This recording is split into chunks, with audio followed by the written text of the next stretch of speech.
Tá, já está gravando.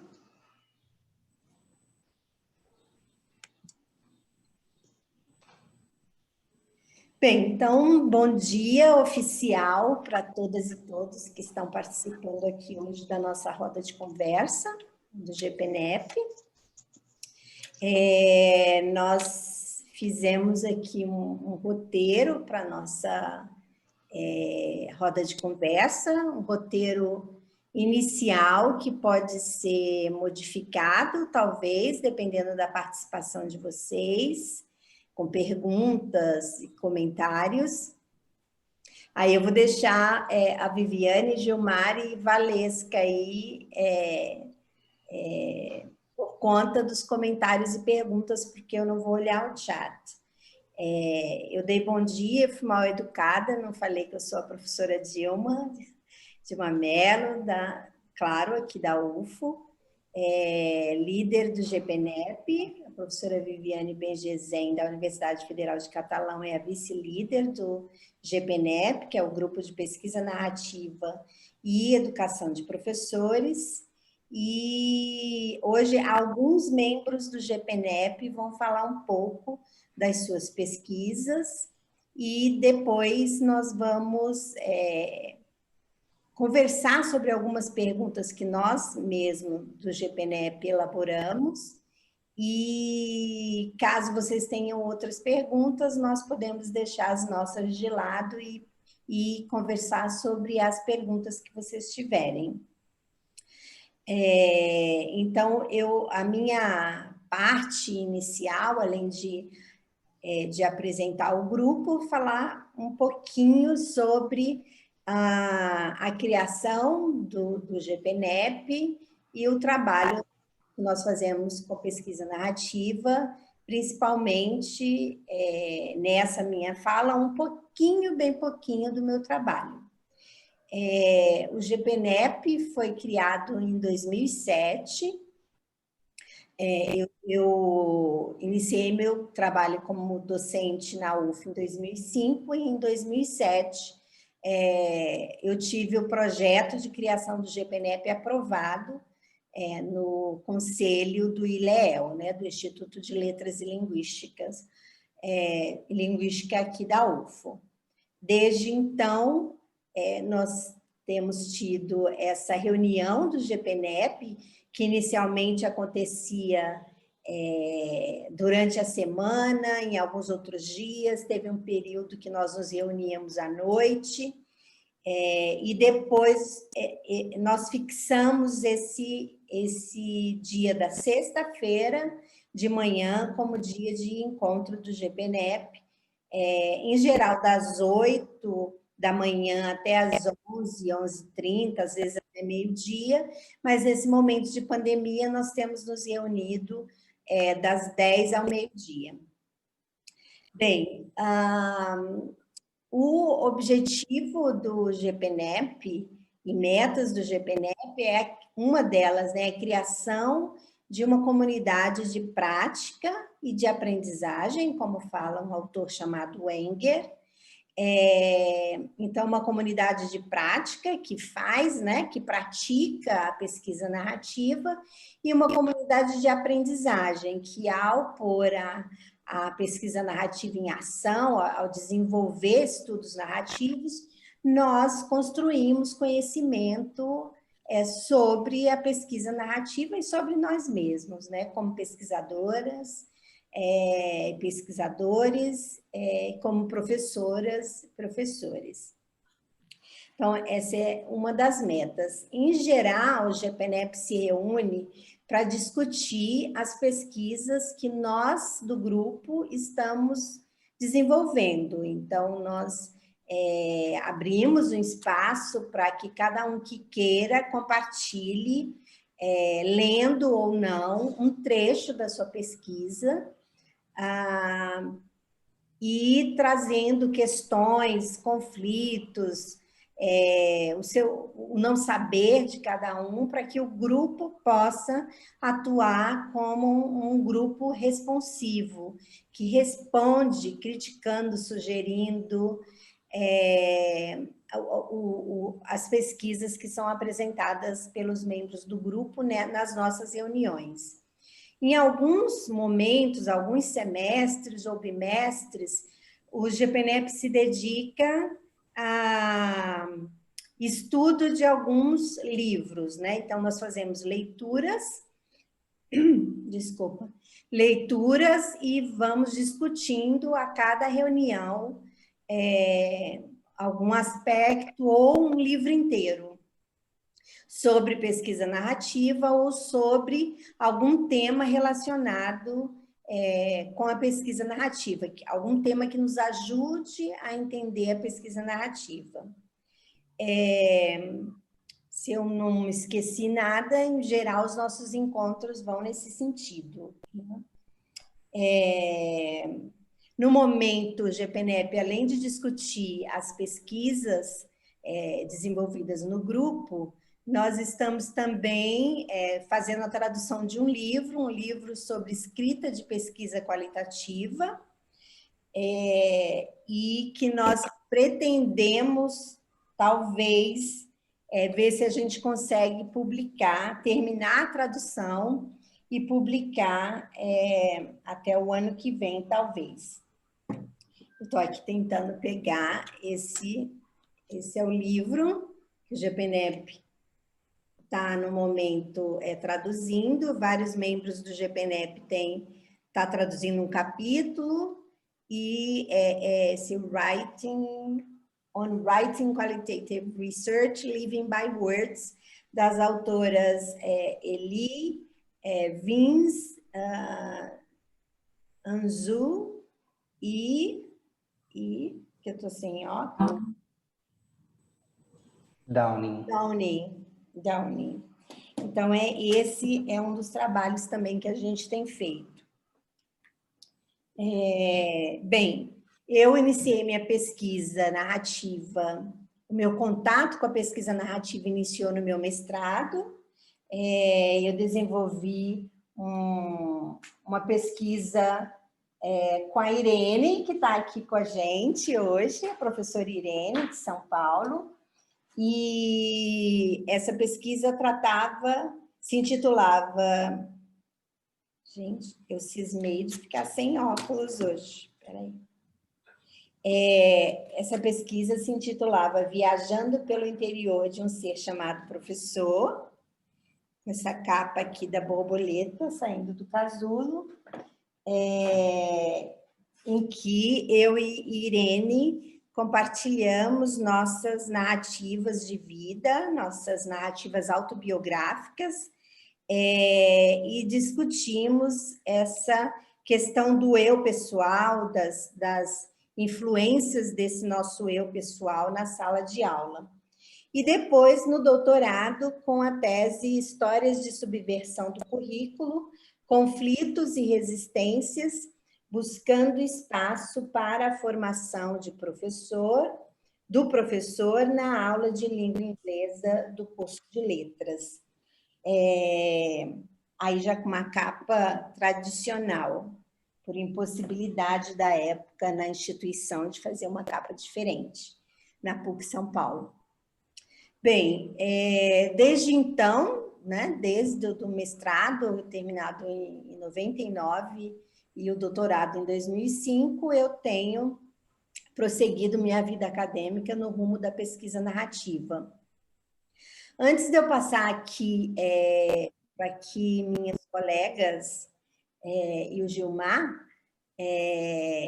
façam a apresentação, como eu disse, só alguns membros vão compartilhar um pouco das suas pesquisas hoje e participar ativamente da nossa roda de conversa.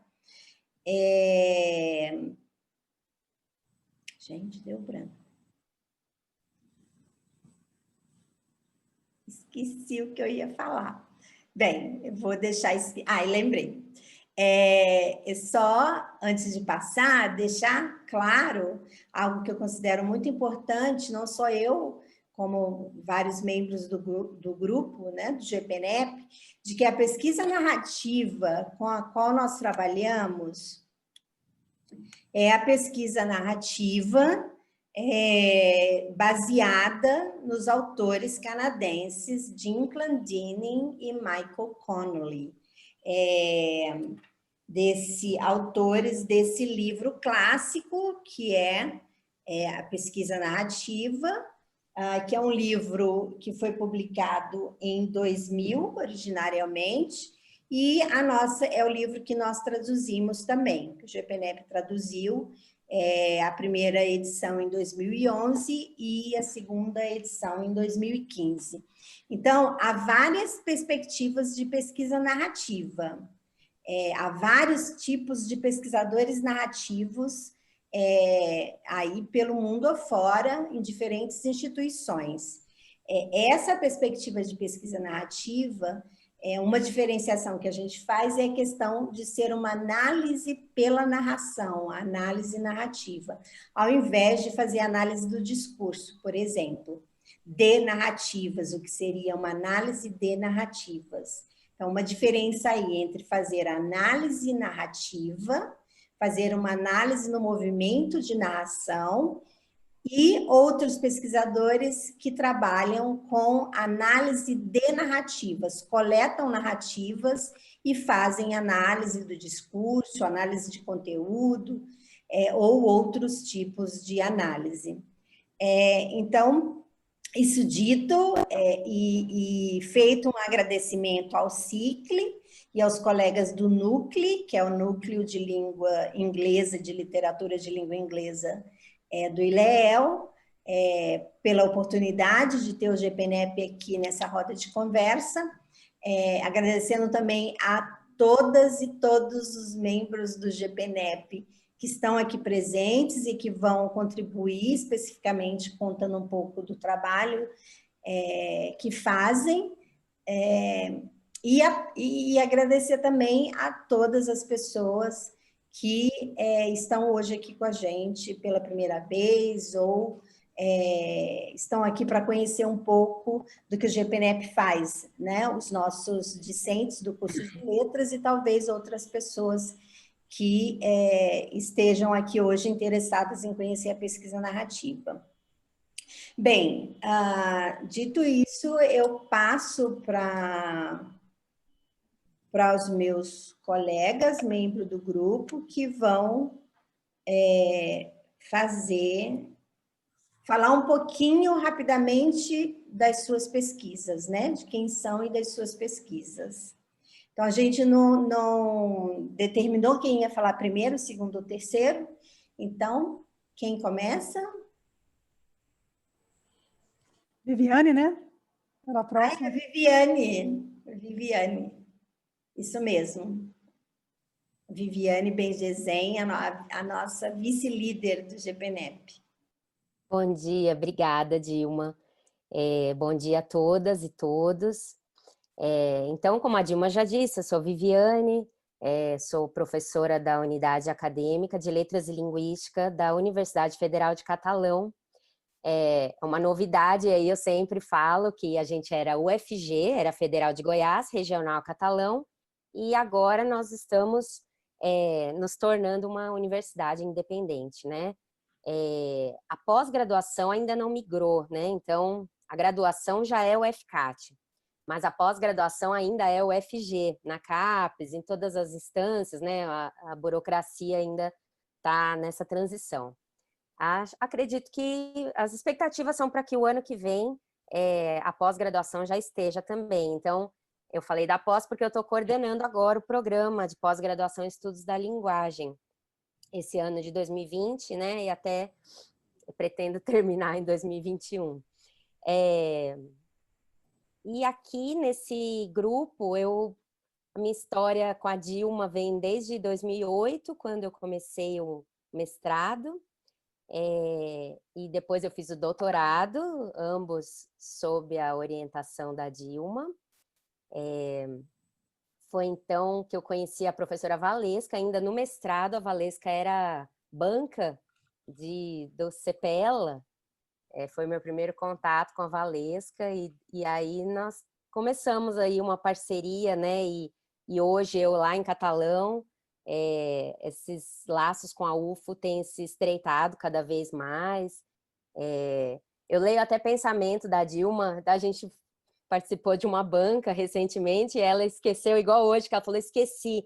Aí eu sabia o que ela ia falar. Eu fiquei com a impressão que as outras pessoas acharam que a gente estava conversando pelo WhatsApp, porque, porque eu sabia o que ela ia falar. Então, assim, a gente tem uma conexão forte e isso me deixa muito feliz. É sempre muito bom ter essa relação com o GPNEP, né? E aí, a Dilma me deu essa honra, né, de ser líder 2 do grupo, e quando eu fui nomeada, né, quando eu assumi o cargo de professora na UFCAT, tem uma pressão, né, por grupos de pesquisa, porque é importante para a instituição, né, principalmente agora que somos o UFCAT, de eu liderar um grupo de pesquisa na UFCAT. Mas eu não via muito, né, porque dividir, né, e não somar. Então, aí a gente começou, antes da pandemia, a gente fazia as reuniões do GPNEP em catalão. Então, eu participava, quando possível, nas reuniões do GPNEP da UFO, e tinha também uma outra reunião do GPNEP em catalão. Então, lá em catalão, é bem recente, né? Meu trabalho é bem recente, eu comecei em 2018 como professora lá, e eu orientei 2 TCCs em pesquisa narrativa, e agora está tendo um em andamento, né? Então, eu orientei da Amanda e da Thaís. A Amanda vai falar sobre a pesquisa dela, porque hoje ela está no mestrado, está aqui com a gente, Amanda Magalhães Santiago. A Thaís desenvolveu uma pesquisa narrativa sobre as monitorias dela de língua portuguesa com alunos indígenas que estavam matriculados na UFCAT. E o Carlos agora está um TCC em andamento bem no início, ele está elaborando agora as narrativas iniciais e os objetivos, sobre o trabalho dele no PIBID, de ensino de inglês. Agora estou com 2 orientações de mestrado em andamento, que vão terminar agora, né, até fevereiro do ano que vem, que é da Amanda e a Sara. Eu orientei 3 iniciação científica, do Rafael, do Raíssa e da Cristal, que já concluíram. E agora tem uma iniciação tecnológica, mas esse não é pesquisa narrativa, do Igor. E antes de eu trabalhar na UFCAT, eu trabalhava na Federal de Viçosa, e lá eu era mestranda ainda e eu não podia orientar PIBIC, era uma regra, né? Hoje não tem mais isso, lá na UFCAT pelo menos não tem.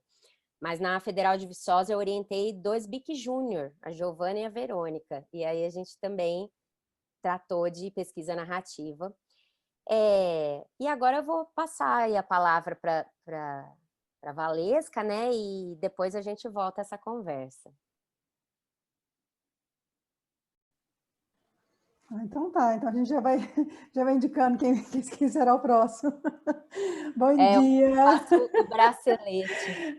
Nós não temos bracelete aqui, né, da mesa. Gente, é uma coisa interessante. Bom dia, eu sou a professora Valesca, o que a Viviane está falando para a gente passar a palavra, né? O GPNEP é um espaço de escuta, e nós nos reunimos, quando nos reuníamos presencialmente, nós tínhamos uma mesa, uma grande mesa, que imita um pouco como é no Canadá. Eu não conheço a mesa como a Dilma e a Vivi conhecem, né? Mas a gente tem esse hábito de sentar juntos, né?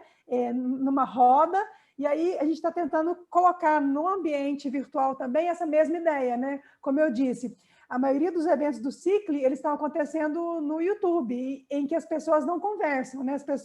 Algumas pessoas falam e as outras escutam. Aqui a gente troca turno para falar, para contar nossas experiências e para escutar experiências dos outros. A minha história, né, com o GPNEP, eu sou membro do GPNEP a partir de 2016, quando eu comecei meu pós-doutorado sob supervisão da professora Dilma. Mas a minha história do GPNEP, eu acho que ela começa em 2010, que foi a participação do CEPELA e a participação na minha primeira banca de qualificação, convidada pela professora Dilma. Eu lembro até hoje, né, que falava sobre o tandem, a professora Ana Carolina Laurentiis, que defendeu, eu lembro de muitas bancas, né? Então, desde então, esse namoro ele é antigo, né? Esse namoro vem, então, desde 2010, e aí em 2016, aí eu passei a fazer parte do dia a dia do GPNEP com muita honra, muito orgulho, escutar, aprender, né? A gente constrói muito conhecimento juntos. A minha pesquisa... minhas pesquisas, né, em geral, elas são pesquisas que falam de tecnologias digitais, quais os temas que são de meu interesse, né? Então, os temas são tecnologias digitais, educação à distância, práticas pedagógicas inovadoras, processos de jogos digitais, não digitais, gamificação, né? Então, assim, eu me preocupo muito, né? Eu me ocupo muito com pensar, né, formas que sejam ao mesmo tempo inovadoras, mas também éticas, inclusivas, para que a gente possa fazer educação de qualidade. Como a gente tem uma oportunidade aqui de fazer propagandas aqui no chat, né? Eu coloco aqui o site que eu... tenho feito, né, com os meus estudantes, que é o innovationforenglishclasses.com, então eu convido aí as professoras e os professores de inglês interessados, porque tem mais de 100 atividades que foram construídas nos últimos 2 anos e meio, junto com os minhas alunas e meus alunos, né? Então isso mostra um pouquinho do produto, né, que a gente tem para socializar o conhecimento construído e pensar em práticas pedagógicas inovadoras que sejam que venham por um fazer narrativo, né? Então, não é algo que os meus alunos fazem e que eu avalio, é uma coisa que nós fazemos juntos, numa perspectiva de avaliação formativa, de aprender, né? Então, eu deixo aí essa minha contribuição, né? Que eu acho que é por um percurso, por um caminho narrativo. E também gostaria de dizer que, se vocês quiserem conhecer um pouquinho da minha história como pesquisadora narrativa, tem um texto, eu vou colocar aqui também, tem um texto chamado Eu, Pesquisadora Narrativa, até esse título, quem me ajudou foi a Dilma. Eu falo que a Dilma ela tem na cabeça dela uma máquina de fazer títulos bonitos, eu não tenho essa habilidade que ela tem.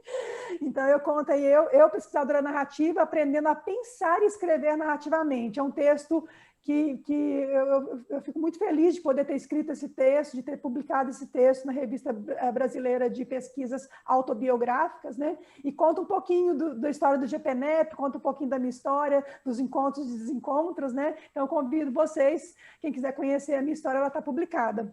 A minha história como pesquisadora narrativa, né? Um pedacinho dela. E eu queria falar aqui de várias, né, alguns textos que eu tenho publicado, algumas pesquisas. Eu queria ler só um resumo aqui, que acho que lendo o resumo acho que fica mais claro, né? Uma pesquisa, que já está escrito o texto, e eu vou contar para vocês, esse texto ele não foi aprovado em uma revista, então agora eu preciso de um tempo, estou revendo esse texto, e ele não foi aprovado, eu não acho que foi pela qualidade, pela pesquisa narrativa. O que questionaram foi mais a recência das referências, eu vou ter que dar uma olhada, são alguns detalhes, né? E vou tentar de novo, vou tentar publicar novamente. A nossa vida de pesquisador é isso mesmo, é receber sims, mas receber nãos, e entender esses nãos não como o nosso trabalho que não é de qualidade, não, é porque às vezes não coincide com o perfil da revista, às vezes as pessoas não entendem o contar de histórias como algo validado no cânone acadêmico, né? E é um fazer, é um continuar. A gente não pode cansar, a gente tem que tentar publicar. Então, essa história que né, no resumo esse texto está escrito em inglês, então eu vou ler o resumo em português. O abstract, o texto está todo em inglês, mas o resumo está em português. Nessa pesquisa narrativa, narra e compõe os sentidos de uma experiência no lugar de uma professora de inglês que ministrou um curso integrando premissas de gamificação e de jogos digitais para promover o engajamento e o protagonismo de seus alunos. Inicie o texto de pesquisa explicando o contexto em que vivi a experiência e apresentando as razões para a minha proposta de pesquisa.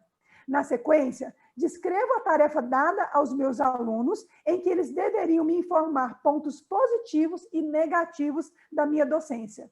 As respostas deles embasaram a escrita de um poema que mostrou a necessidade de eu deixar de ser o centro das atenções em minhas aulas. Com essa necessidade de mudança em mente, propus que meus alunos planejassem a prova oral final seguindo os pressupostos da gamificação. Eu aprendi que o protagonismo de meus alunos conduziu a engajamento e a uma atitude positiva em relação ao processo de aprendizagem. Também compreendi que minha urgência de me tornar um guia ao lado, ao invés do centro das atenções, não era o suficiente. O que realmente modificou minha identidade profissional foi viver a experiência junto com eles. Então, o deslocamento que eu tive nessa pesquisa, né, e o que eu coloco nesse texto de pesquisa, é que nós temos uma dicotomia muito grande na área de língua inglesa. Você é o sage on the stage, o sábio no palco, ou o guide on the side, o guia ao lado. E eu sempre me empenhei muito em ser o guia ao lado. E as tensões que eu vivi na experiência com os meus alunos me mostrou que ser o guia ao lado, essa tentativa de ser o guia ao lado para não ser o sábio, não é o suficiente. É no fazer junto com os meus alunos, é no processo de colaboração, é na ética relacional, é aí que é muito mais do que ser o guia ao lado, as histórias que eu vivi com os meus alunos. Eu espero que uma revista aceite agora, nesse novo ano, né, esse texto, e que eu possa estar na próxima conversa com vocês aqui, contando que ele já está disponível para leitura. Muito obrigada pelo convite, o Cicle, muito obrigada, professor Gilmar, pela organização dessa roda de conversa, professora Dilma Viviane, parabéns pelo GPNEP, parabéns por conduzir um grupo que é um grupo que não é só de pesquisa, é um grupo de amizade, é um grupo de aprender junto, é um grupo para a gente se conhecer cada vez melhor enquanto pessoas e profissionais. Obrigada. Podemos passar para o Gilmar, pode ser?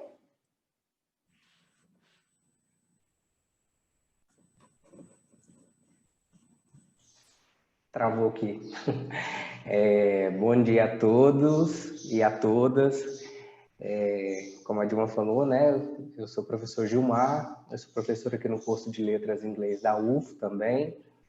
Eu já estou no GPNEP há aproximadamente 10 anos também. Eu ingressei em meados de 2011 e no GPNEP, participando do GPNEP, né, durante esse período da minha participação, eu desenvolvi minha pesquisa de mestrado e de doutorado, também sob orientação da Dilma. No mestrado, foi quando eu fui apresentado, né, para a pesquisa narrativa.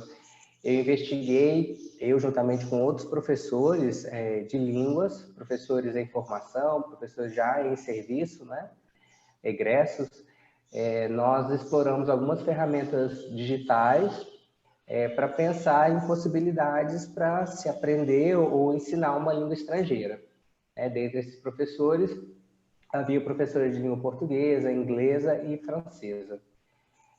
Dessa pesquisa, eu aprendi algumas questões importantes, né, sobre o uso de tecnologia digital, como, por exemplo, que o acesso à tecnologia digital ele não implica necessariamente em uma prática diferente, em uma prática inovadora, né, entre aspas.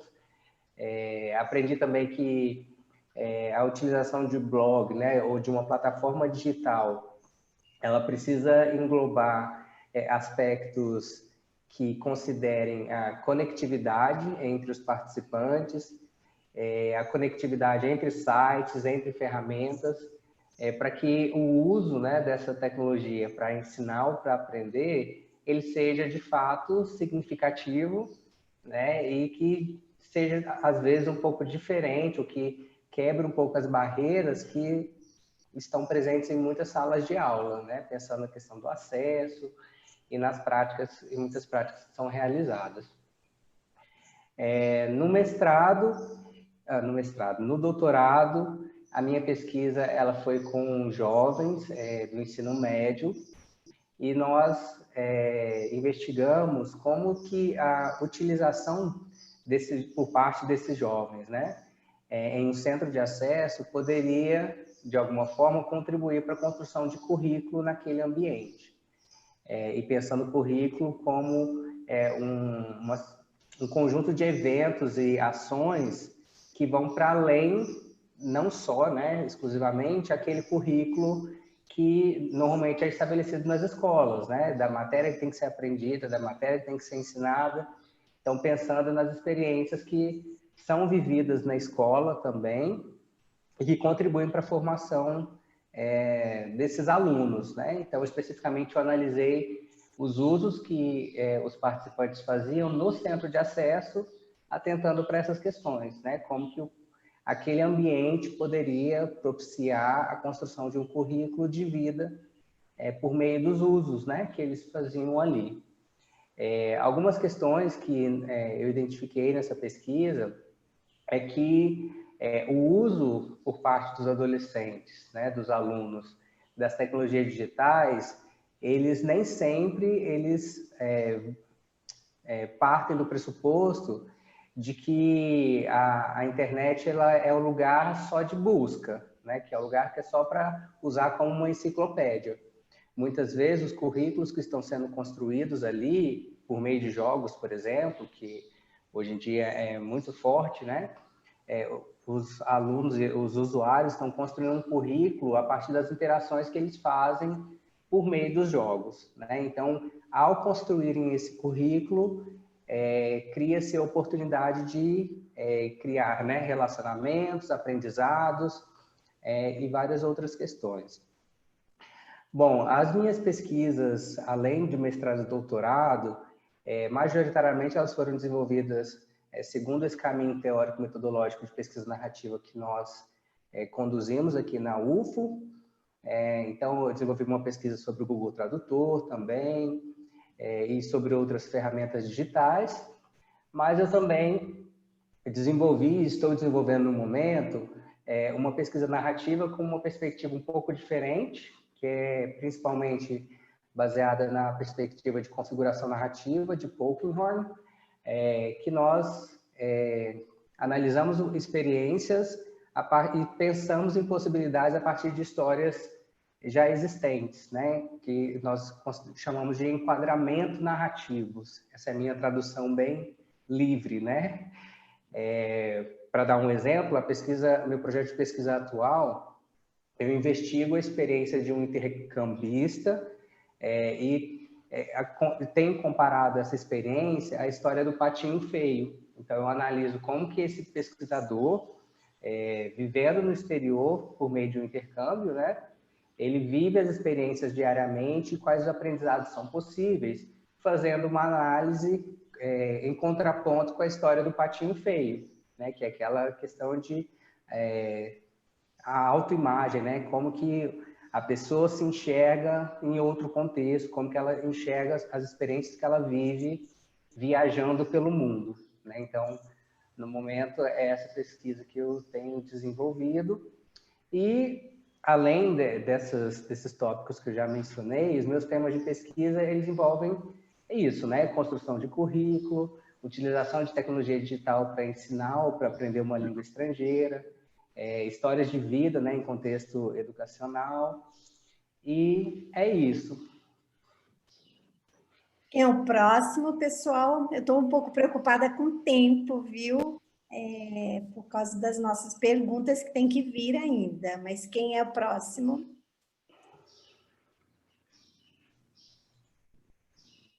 Passo o bracelete, Gilmar. Debliane, né? Debliane, please. Não podemos perder tempo, gente. É porque eu estava seguindo, Gilmar, aquela ordenzinha lá, tá? Que você tinha colocado. Mas meu nome é Debliane, eu fui orientanda da professora Dilma de 2013 até 2016, porque eu entrei como aluna especial, né, 6 meses, e comecei a participar do GPNEP. A minha pesquisa, ela foi sobre tutoria, e aqui está, né, a minha filha que nasceu, minha dissertação, e o tema da minha dissertação foi Narrativas de uma tutora, entendendo a construção do conhecimento prático profissional do professor tutor. Esse desejo de entender mais sobre esse conhecimento prático profissional, ele surgiu quando eu fui tutora em 2007 na Bahia, de uma outra instituição, da Unopar, e eu acabei me identificando muito com algumas questões que surgiram em relação a essa tutoria. Então, em 2013, eu tive a oportunidade de ingressar no mestrado e conhecer a pesquisa narrativa, que até então eu não conhecia. Eu não conhecia a professora Dilma, eu não conhecia a pesquisa narrativa, ela também não me conhecia. Embora eu tenha me formado na UF, eu fui embora, então eu perdi esse vínculo com a UF durante um certo período de tempo. E aí eu tive a oportunidade de conhecer. A minha pesquisa, ela teve, né, como caminho teórico-metodológico a pesquisa narrativa. Eu fiz uma pesquisa dentro de uma instituição, de um instituto federal, e eu pesquisei a partir de um curso de pós-graduação, intitulado ProEja, que era um curso destinado para professores, né, que já atuavam em sala de aula, então um curso de formação, e eu pude entender um pouco mais do meu conhecimento prático profissional, dessa construção desse conhecimento, na experiência que eu tive dentro do curso ProEja. E a partir daí eu pude observar algumas coisas, né, que me fizeram entender um pouco, tanto do meu lado profissional, quanto do meu lado pessoal também, essa paisagem desse conhecimento que foi sendo construído. E a partir das tensões que eu vivi, né, a partir da minha pesquisa, eu pude entender vários aspectos da aprendizagem à distância, a questão da interação, da mediação, da avaliação, da aprendizagem via plataforma, né, Moodle. Então, são vários aspectos que me constituíram, né, enquanto professora tutora, e que eu pude entender alguns aspectos, alguns eus construídos a partir dessa experiência. Aí, depois, se alguém se interessar pela minha dissertação, eu deixo o linkzinho ali. E eu gostaria só de comentar que hoje eu trabalho numa escola pública do Estado e que eu penso, eu falei que eu mudei, eu sou uma outra pessoa a partir da pesquisa narrativa. Por quê? Eu penso a pesquisa narrativa diariamente dentro da minha experiência com os meus alunos. Eu acho que eu consigo entender a importância dessa experiência dentro desse ambiente escolar e fazer com que essa experiência tenha sentido para mim, enquanto professora em formação, que eu me considero uma professora em formação. Quando eu falo do conhecimento prático profissional de tutora, se eu for tutora novamente, eu vou estar em formação novamente. Então, hoje eu levo essa aprendizagem da pesquisa narrativa para dentro da minha sala de aula, pensando no Dewey, né, do Dewey, que fala dessa questão da experiência e educação, e pensando nos preceitos da pesquisa narrativa a partir de Clandine e Connery. Então, é um pouquinho aí da minha experiência com a pesquisa narrativa e do meu trabalho aqui, tá bom? Obrigada, pessoal. Passamos para quem? Geralda, ela está do ladinho aqui, ó. Ok. Oiê. Bom, eu faço parte do GPNEP desde 2011, fiz meu mestrado com a professora Dilma e atualmente estou finalizando a minha pesquisa de doutorado. O título é Minha Experiência com Aspectos Culturais nas Aulas de Língua Inglesa, Connect Classrooms, Brasil-Índia. Bom, o início da minha pesquisa ocorreu em uma reunião do GPNEP. Ao ouvir uma colega abordar aspectos culturais de sua família e questões de identidade, eu comecei a pensar em minha constituição identitária. Recobrei algumas histórias e observei que eu tinha uma ligação forte com a Inglaterra. Algumas vezes me perguntavam se eu já havia morado na Inglaterra ou se eu era descendente de ingleses, porque diziam que eu parecia, né, com os ingleses. Aí eu lembrei de aulas como professora, que eu buscava proporcionar aos meus alunos uma imersão naquilo que eu entendia ser cultura inglesa. Vieram outras histórias à minha memória e eu pude notar que as aulas de língua inglesa como aluna contribuíram para esse deslumbre com a Inglaterra. Assim, eu tive algumas indagações, né? Por que eu me permiti ser colonizada nas aulas de língua inglesa, né? Como eu poderia estudar costumes e aspectos culturais de outros países sem me deixar influenciar, né? Sem assimilá-los? E aí outras perguntas também, né? Como, por exemplo, por que nas aulas que eu estudei não eram abordados aspectos culturais de países do continente africano e asiático? né? Sendo que nesses continentes também existem países de língua inglesa. Procurei, então, ter uma experiência diferente, né, em minha pesquisa. Eu queria abordar um país que não costumava ser privilegiado nas aulas de língua inglesa. Queria observar como eu lidaria com aspectos culturais de outro país que não fosse a Inglaterra.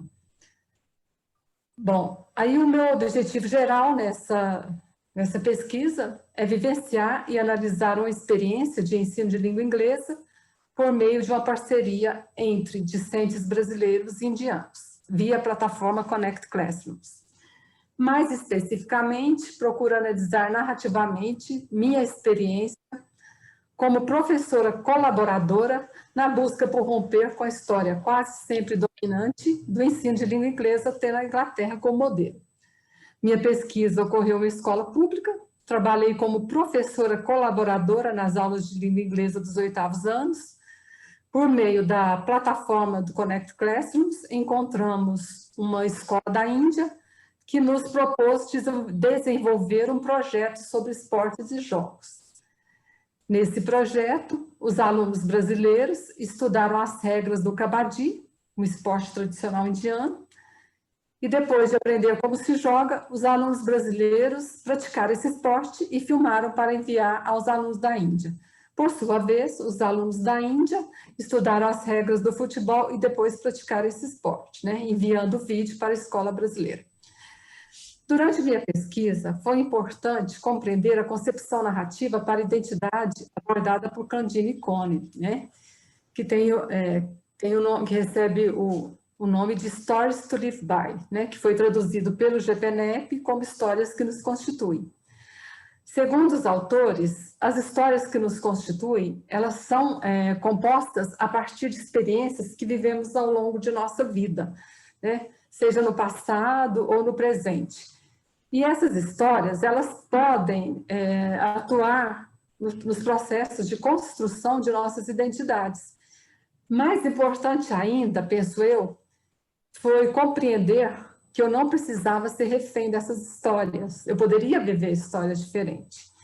E assim, à medida que eu compunha sentidos de minha experiência, observei que eu queria romper com algumas histórias, como as da professora colonizadora, que procurava mostrar aos meus alunos que o contexto inglês era melhor do que o brasileiro, que aquele país era melhor do que o nosso.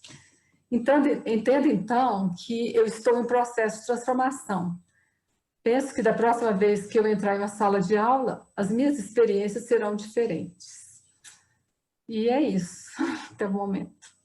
E agora nós passamos para a Pérsia, é isso?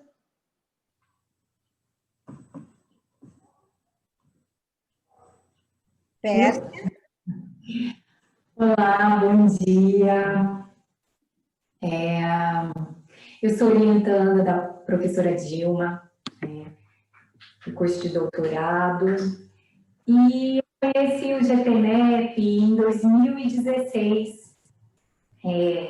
Foi através da professora Alice, que quando a gente conversou e eu disse sobre o que eu queria escrever e ela falou que o meu trabalho era a cara da pesquisa narrativa e pediu que eu procurasse a professora Dilma.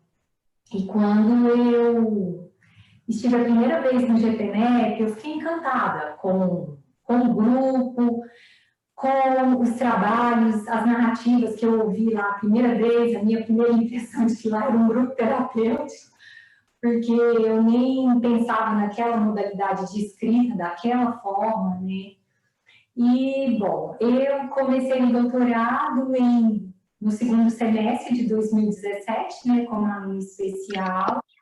A minha pesquisa ainda está em andamento. E o título da minha pesquisa é As experiências de leitura no atendimento psicopedagógico para pacientes com baixa visão.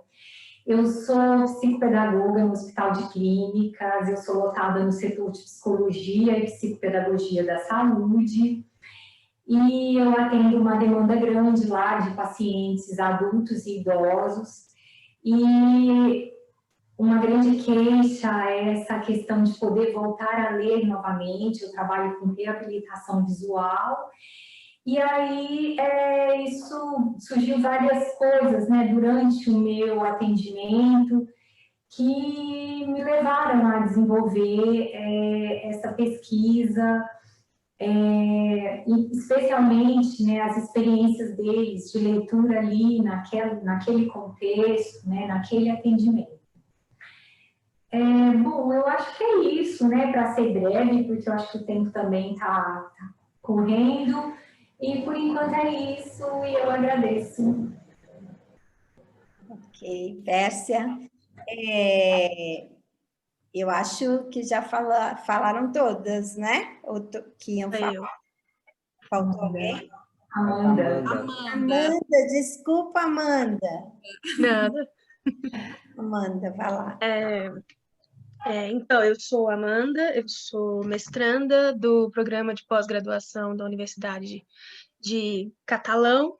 O programa em si ainda não é catalão, ainda é UFG, mas a universidade está se tornando Universidade Federal de Catalão. Eu sou orientanda da professora Viviane, e eu entrei no GPNEP em 2018, enquanto eu estava escrevendo meu TCC, porque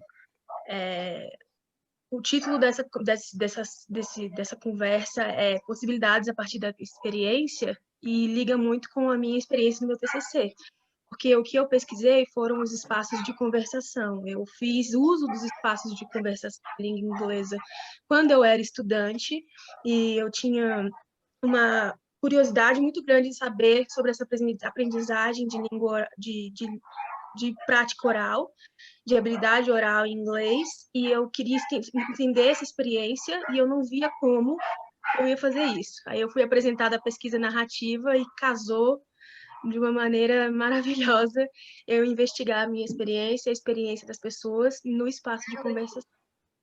E aí, para o meu TCC, esse espaço de conversação ele foi construído e aconteceu dentro da universidade, em 2018.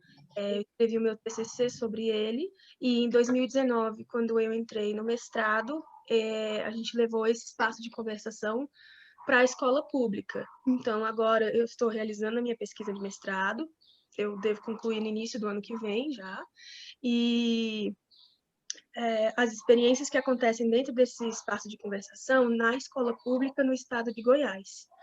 Está sendo uma experiência muito boa, muito incrível. Eu vejo que a pesquisa narrativa ela abre essa possibilidade de ouvir vozes que às vezes a gente não teria acesso em outras metodologias de pesquisa, e participação no GPNEP está sendo incrível também por essa comunidade responsiva que auxilia na produção e no entendimento e na compreensão dos significados.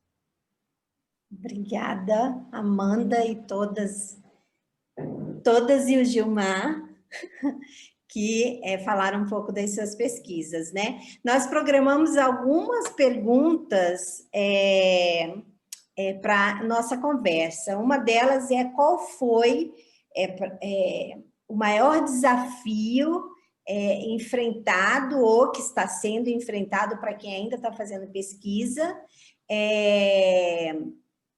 no desenvolvimento da pesquisa narrativa. Nós também combinamos que nem todos nós vamos responder a todas as perguntas, né? Quem se sentir confortável para falar ou que estiver assim, com algo preso na garganta, com muita ansiedade para falar, né? Para que combinamos isso para que a gente possa abordar mais perguntas também e alguns termos da pesquisa narrativa. Então, qual foi o maior desafio que você viveu ou está vivendo no desenvolvimento da pesquisa narrativa? Para mim, o maior desafio foi entender que a pesquisa narrativa era teoria e método. Por que eu falo que foi um desafio? Porque a gente vem de um processo na academia, né? Que a gente tem lá, que tem uma teoria que vai responder a tudo, a teoria já está pré-fixada, você vai para a sua pesquisa pensando assim, não, eu vou defender essa teoria. Então, vai ser dessa forma. Parece que está tudo muito enquadradinho, tudo muito fechado. Tem que ter um final, um resultado final, e de preferência que esse resultado seja positivo, né? Então, me desvencilhar dessa ideia, porque eu já tinha feito uma pós antes, que tinha esse caminho mais tradicional, né, da pesquisa, que já vem ali com uma teoria pré-estabelecida, e não levando em consideração essa questão da experiência. Isso foi assim, foi complicado, porque eu tinha que entender primeiro isso, para depois escrever o meu texto de pesquisa. Bom, para mim. Alguém mais quer falar sobre o desafio?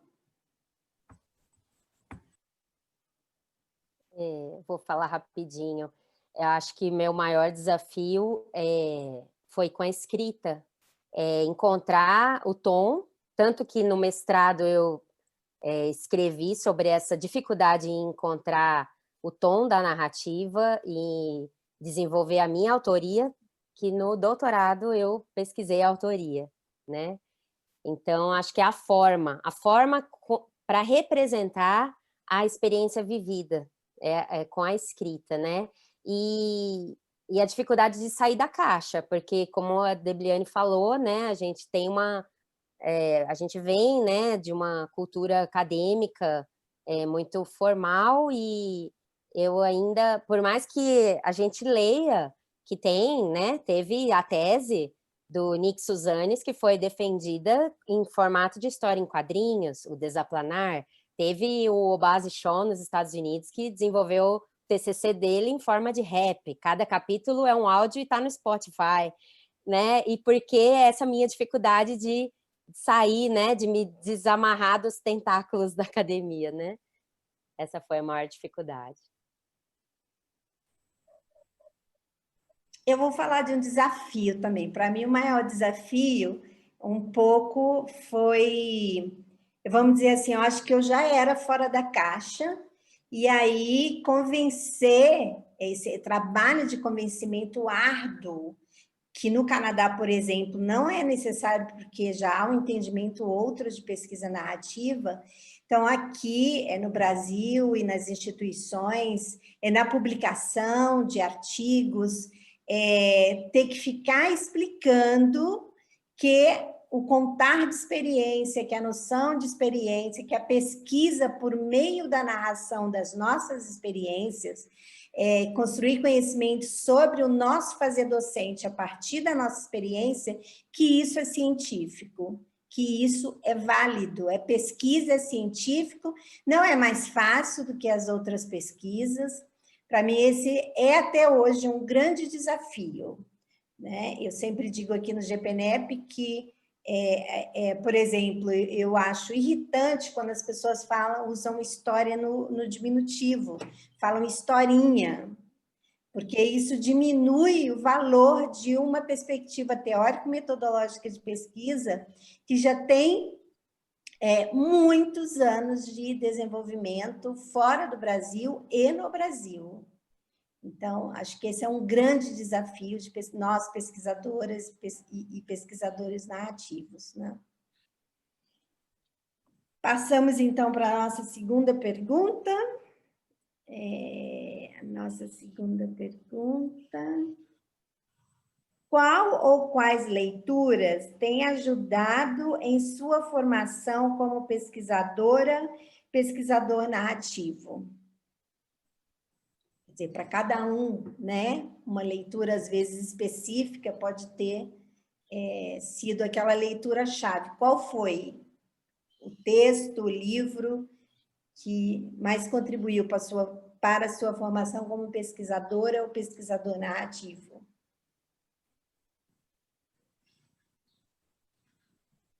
Conta aí, Debliane. Fala um pouquinho para a gente, Debliane.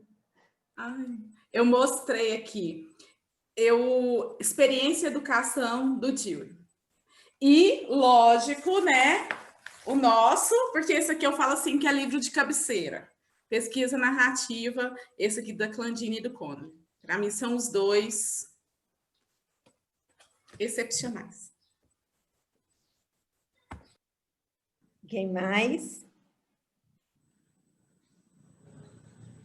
Bom, além desses dois, né, que a Debliane e a Pérsia também mostrou ali, um texto que mexeu bastante comigo foi o texto da Heidi Beck, que ela transformou a tese em um livro, né, em que, a partir de fotos, ela fez uma tese um pouco diferente dos cânones da academia. Então, para mim, a forma como ela se relacionou com as participantes, a forma como foram construídos os textos de pesquisa, mexeram muito comigo. Assim. Então, pensando agora nos três, né, que me vem à mente, é isso. John Dewey, né, que fala sobre a filosofia da experiência, e que contribui para a gente pensar a história não como historinha, né, da carochinha, mas como um conjunto de experiências que nos constitui como pessoas, como pesquisadores, como professores. E Clandine Connolly, né, nesse livro de pesquisa narrativa e em outros, que nos apresentam esse caminho de pesquisa, né? Só para acrescentar aqui, para quem não conhece, no livro da Heidi Beck, a tese dela em livro, ela entregou uma câmera fotográfica para as participantes de pesquisa, adolescentes, e que elas se fotografassem quando quisessem, em que lugar quisessem, porque elas iam discutir depois em conversas, e a tese dela trata disso, o livro, sobre o corpo como... como é que eu diria, como construção de conhecimento, né? A partir do corpo. Questão de identidade também, né? Presta não, tirar folha que presta e o caderno está todo escrito. Vou falar um pouquinho de algumas sugestões também, tá? Primeiro, que eu acho muito importante que todos entendam que as histórias, a gente parte da prática, mas o nosso embasamento teórico é muito bem fundamentado. Então, a primeira coisa que eu fiz quando eu comecei pesquisa narrativa foi na fonte. Então, Clandine e Connolly, eles falam de dois pesquisadores, o que a Debliane citou, né, que é o professor que foi o pesquisador John Dewey, e falam também do Joseph Schwab. Então, eu fiz bastante leituras, não foi só esse do Dewey, eu li várias, a parte política do Dewey é muito importante. Então, eu acho assim, nós, pesquisadores narrativos, nós vamos bem à fonte, né? Tanto no Dewey como no Schwab, para entender as inspirações, né, os pressupostos que Clandine e Connolly trazem na sua proposta de percurso teórico prático, né, teórico-metodológico da narrativa. Agora, em questão de metodologia, o texto que nós estamos traduzindo, eu gostaria de reforçar, On Writing Qualitative Research, foi um livro que eu li mais de uma vez já, né? Agora a gente está traduzindo, eu li mais de uma vez. Elas não são pesquisadoras narrativas, mas elas nos ajudam muito a pensar na forma que informa. Quer dizer, o que eu escrevo, se é em forma de poema, se é em forma como, né, nós citamos, né? Vamos pensar na Joy Ruth Michelson mesmo, né? Que escreveu, por exemplo, em formato de cartas. Então, se eu escrevo cartas, se eu escrevo poema, se eu escrevo pastiche, a forma que eu escrevo, ela também informa, ela conta da minha pesquisa, ela conta do meu viver enquanto pesquisadora. E agora o texto que mais me marcou, o texto que eu tenho mais amor, eu tenho amor de ler esse texto, é da Maria Lugones. A Maria Lugones, ela me faz encher os olhos de lágrimas, de pensar como é lindo a gente pensar o viajar para o mundo do outro. Então, é uma leitura emocional que eu sugiro para vocês. Eu sempre sugiro também, quando eu fiz o curso de pesquisa narrativa lá no Canadá com a professora Clandine, eu me apaixonei por vários autores. Eu já conheci o John Dewey e gosto muito também desse Educação e Experiência, que está aí disponível na internet em inglês e em português. É um livro básico para a gente entender essa noção de experiência num fluir de eventos, que está muito relacionada também com a questão de currículo.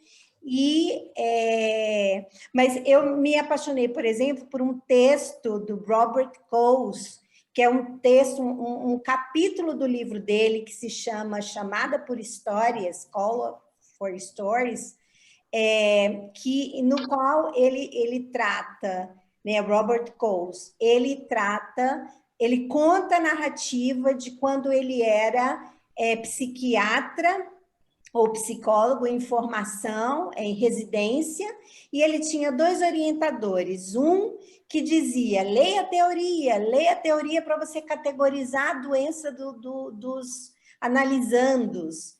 E ele tinha o outro orientador, que era o Dr. Ludwig, que é apaixonada por ele, até hoje eu sou, e que o Dr. Ludwig falava, não, esquece a teoria e ouve a história que as pessoas têm para contar, porque senão elas vão se encaixar na teoria que você trouxer para a sessão de análise.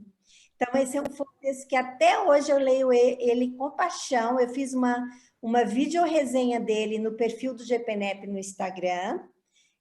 Eu gosto, foi um texto apaixonante. Outra autora foi a Mary Catherine Bateson, que trata muito de memorial, de uma escrita de si. É uma autora também que está na internet, ela não necessariamente, ela não faz pesquisa narrativa, não é pesquisadora, mas ela não faz ou não fez, ela escreve, né? É uma escritora, mas a escrita dela é uma escrita de si muito forte, e me apaixonei bastante também.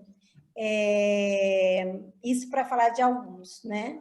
E concordo com a Debiane que esse livro do John Dewey e o livro de pesquisa narrativa que nós traduzimos é fundamental. Esse que a Valesca falou também da escrita de pesquisa qualitativa, o meu livro, por exemplo, ele está marcado assim, da primeira à última página, eu já li umas 4 vezes, porque é um livro muito inspirador para a gente buscar outras formas de escrita e de fazer pesquisa que não essa da caixa e canônica que a gente conhece.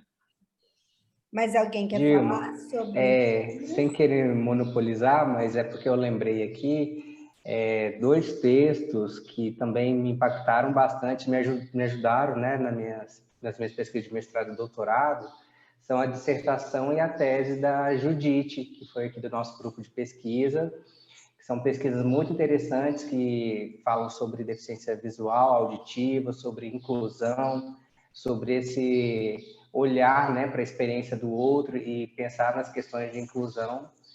Então, são textos muito fortes e muito interessantes de ler. Então, se alguém quiser conhecer um pouquinho a pesquisa narrativa também, a partir das pesquisas do GPNEP, eu acho que os textos da Judite são muito bem propícios para essa necessidade, né? Eu queria dizer também o livro Engaging in Narrative Inquiry, da professora Jean Glendinning também, que, inclusive, alguns de nós do GPNEP estamos discutindo, ele está sendo bastante importante para mim, na minha escrita também. Acho um bom livro para recomendar. Eu ia falar desse aí também, do Engage. Isso, a professora Valesca está mostrando ali. Porque para mim foi interessante, porque em cada capítulo tem um autor diferente, né? E eles mostram o processo de pesquisa, de alguma pesquisa deles que eles fizeram. E isso me ajudou a entender um pouco. Até então eu tinha algumas dificuldades, ainda tem algumas, né? Mas ele me ajudou. Inclusive no capítulo que Clandine mostra como ela conversa com o participante de pesquisa, né? Quando ela dá uma cópia do texto que ela tinha escrito para ele, e os dois vão juntos, né? Escrevendo aquele texto. Então, eu achei muito interessante ver o processo. Bem, eu vou fazer a próxima pergunta. E, claro, quem está assistindo, quem está participando aqui com a gente, pode colocar perguntas aí no chat, né, no bate-papo. E aí eu peço a Viviane, a Gilmar ou a Valesca que leiam as perguntas e a gente pode, como eu falei no início, a gente pode migrar para as perguntas de vocês ao invés das nossas, ok? Podem se sentir bem à vontade. Bem, a nossa próxima pergunta que nós elaboramos é: como foi a sua experiência de tornar-se pesquisador narrativo?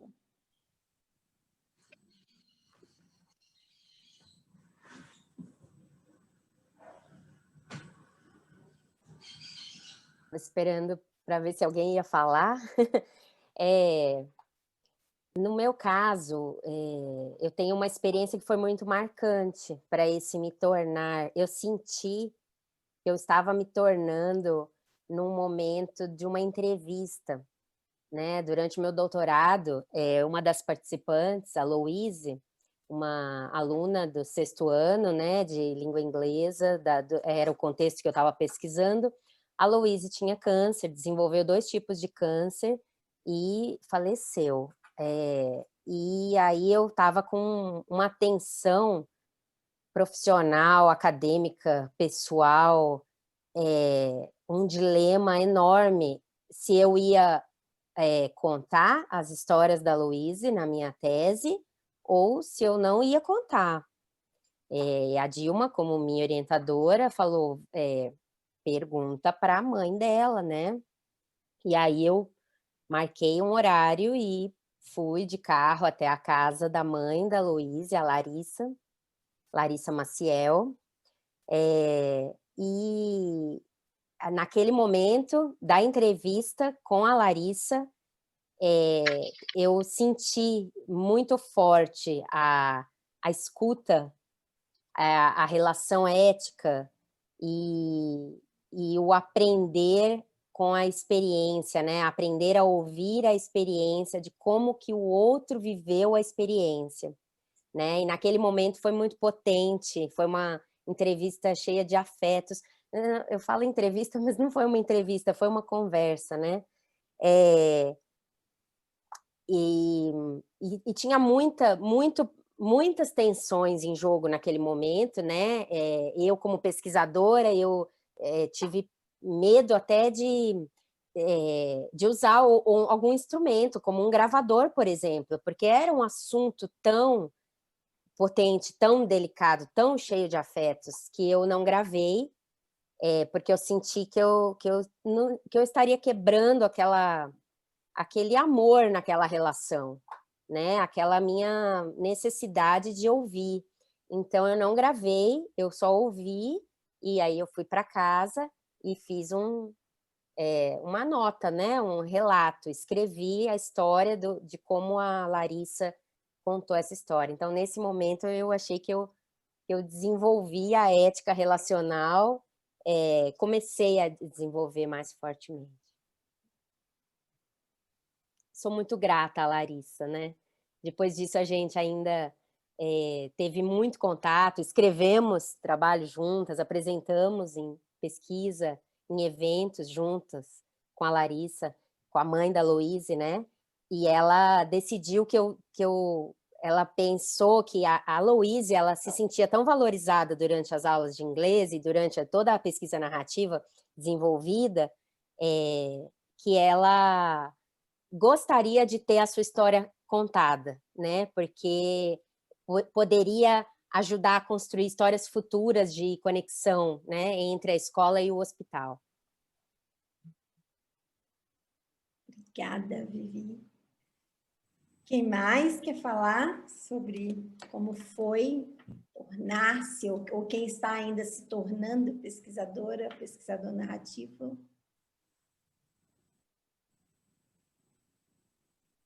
Acho que eu vou compartilhar um pouquinho. Que eu acho que eu posso dizer que eu estou me tornando, né? Que também falando um pouquinho de um desafio para mim foi entender esse compromisso ético como participante de pesquisa. Diferente da minha pesquisa de mestrado, o participante de pesquisa agora, ele não é como a gente fazia antes, que você vai, conversa, tá? Eu fiz um estudo de caso, mas agora não, ele é coautor também. E eu percebi no início que eu demorei para compreender isso. E isso começou quando eu fui passar o meu projeto pelo Comitê de Ética, né? E a Dilma fez vários questionamentos e realmente eu não estava compreendendo muita coisa. Depois eu te dou. Que dá para desenhar. Aqui, ó. Desligar o microfone, viu? quem está assistindo. Vai, Pérsia. Só para concluir, foi também desafiador as primeiras narrativas que eu levei para minha participante de pesquisa, e ainda para ser sincera, porque você escolher fazer pesquisa narrativa, não tem como você não se expor, é impossível. Aí você não pode ser um pesquisador narrativo. Porque você escolhe falar sobre tal coisa, você escolhe contar, dizer sobre aquilo, e o quanto eu vejo aquilo também está relacionado comigo, e a gente vai descobrindo várias coisas aí nesse caminhar da pesquisa. E isso também, às vezes, não é um processo tão simples, eu acho que é até muito mais difícil do que fazer a escrita que eu fazia antes, sabe? Porque agora, além disso, eu honro esse participante de pesquisa. E isso é o tempo todo, eu vou correr esse risco até o final da minha tese. Mas isso, para mim, tem sido um crescimento muito grande, né? E dá aquele fiozinho na barriga, a hora que você leva a narrativa, que não é minha, né? Mas que você leva para o participante de pesquisa. Acho que tem sido assim, uma experiência incrível, sabe? Me tornar. Eu não vou ser a mesma pessoa quando eu terminar essa tese, eu tenho certeza. Alguém mais? Para mim foi uma experiência libertadora, se eu posso usar essa palavra, porque quando eu penso no capítulo 10 do livro Pesquisa Narrativa, fala assim, preocupações que persistem em relação à pesquisa narrativa. Aí lá tem uma partezinha que fala assim, como somos historiados, narrados como pesquisadores. E hoje eu estou pensando assim, como eu sou historiada e pensada enquanto professora de uma sala de aula, de um ensino fundamental, de um ensino médio. Então, essa experiência de conhecer a pesquisa narrativa e fazer pesquisa narrativa me trouxe, assim, possibilidades que eu acho que eu nunca pensava que fosse possível e para mim foi.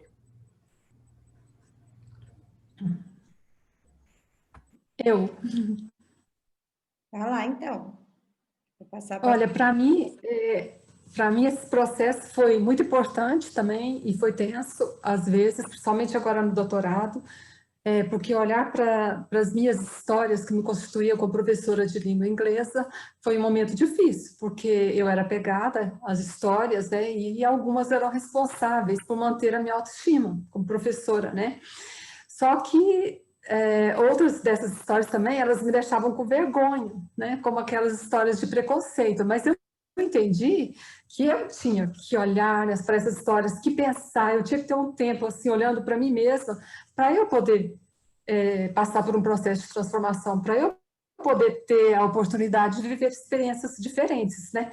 E hoje eu me sinto assim, bem mais confortável comigo mesma, né? Entendendo que eu era dessa forma, mas que eu já estou mudando. E isso é muito importante. Obrigada.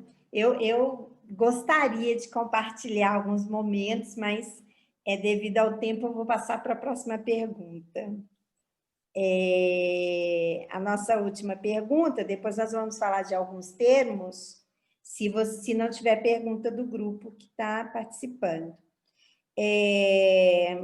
Peraí, que eu me perdi. Não, agora nós já vamos falar de alguns termos, né? Então, o primeiro termo aqui é ética relacional. O que é a ética relacional?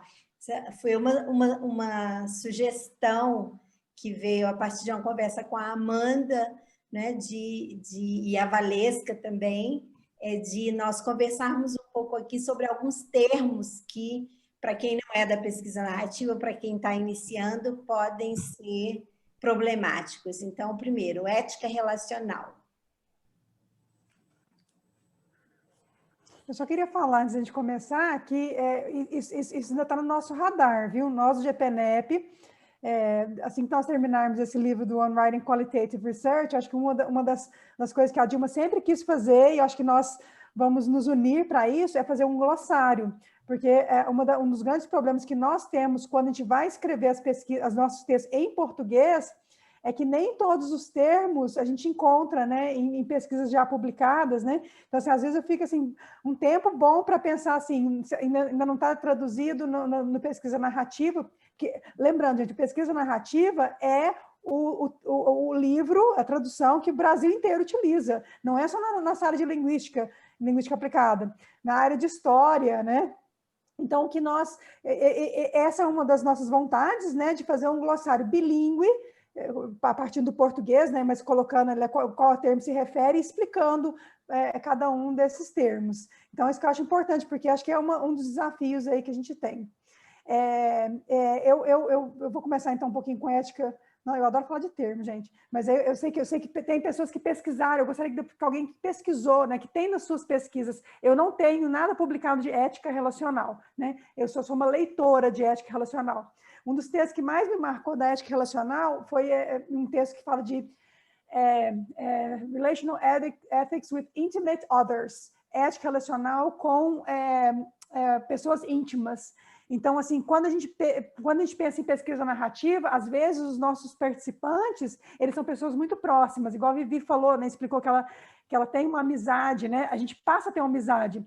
Eu tenho uma participante chamada Caroline, que foi me orientanda e que minha participante de pesquisa, que nós estamos sempre conversando aqui. A gente passa esse relacionamento de pesquisa, ele passa a ser um relacionamento de respeito, de proximidade. Mas quando a pessoa é íntima, você decidir que história você vai contar, que história você não vai contar, o que você vai ficcionalizar, que também é um termo da pesquisa narrativa, porque às vezes você tem que ficcionalizar para não deixar muito claro quem é o seu participante, porque aquele participante ele pode receber retaliações a partir do momento que as pessoas fiquem sabendo quem aquele participante é.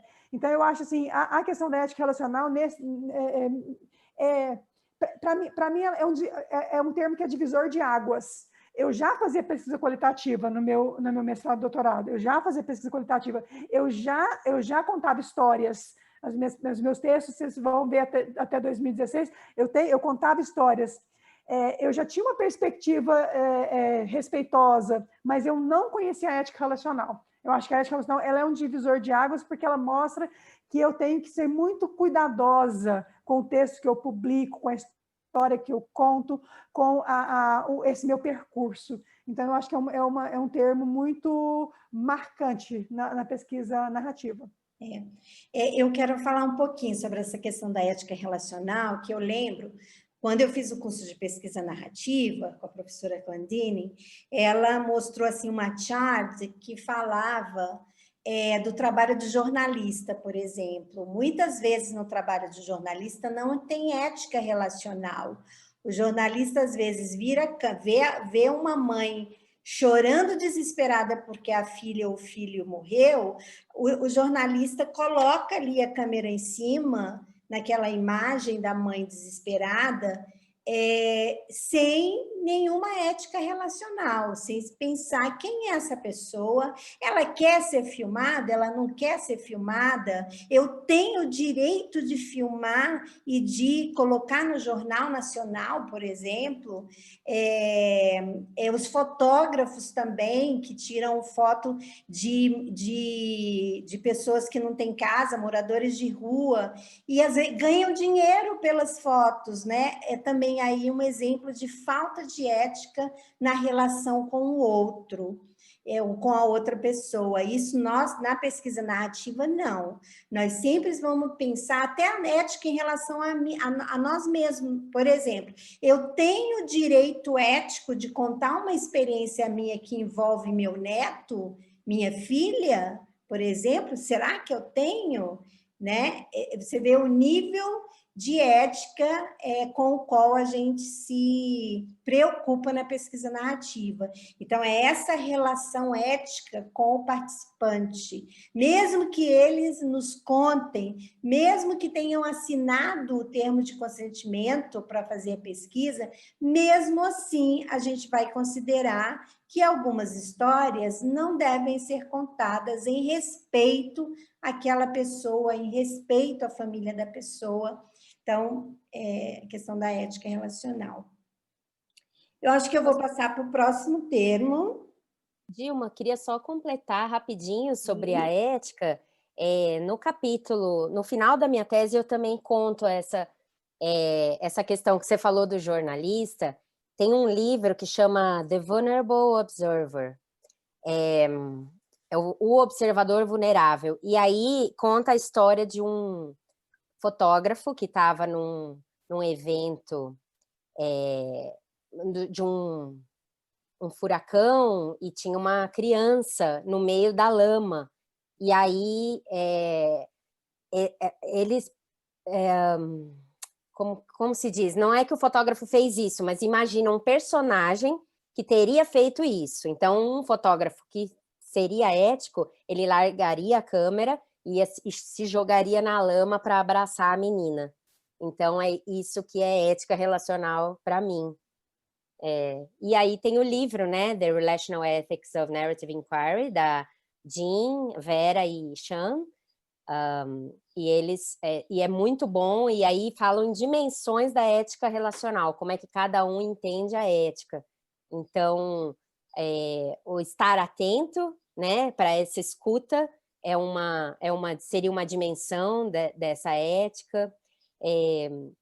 Se mover lentamente, é o caráter da pesquisa narrativa como uma slow research, né?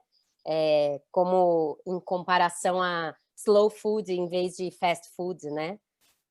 Então, esse mover-se lentamente com esse cuidado da escuta e do compor sentidos, considerando a perspectiva dos participantes, seria outra dimensão.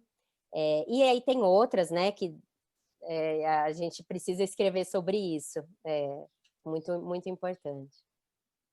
Bem, antes de passar para o próximo termo, eu queria novamente convidar quem está participando aqui da nossa roda de conversa para fazer perguntas, porque as suas perguntas vão entrar no meio do caminho, nós não vamos parar e ter um momento de perguntas, né? Vocês podem mandar perguntas ou comentários e nós, no fluxo da nossa roda de conversa, nós vamos respondendo o que vocês colocarem aí, tá? E eu peço mais uma vez que Viviane, Valesca e Gilmar vejam se há perguntas, porque eu sou uma pessoa de visão limitada e eu não consigo enxergar bem o chat se não for colocando o rosto bem próximo da tela. Dilma, só um comentário, tem um comentário da Alessandra que fala que a ideia do glossário é ótima, tá? Ótimo. Bem, o próximo termo é conhecimento prático profissional.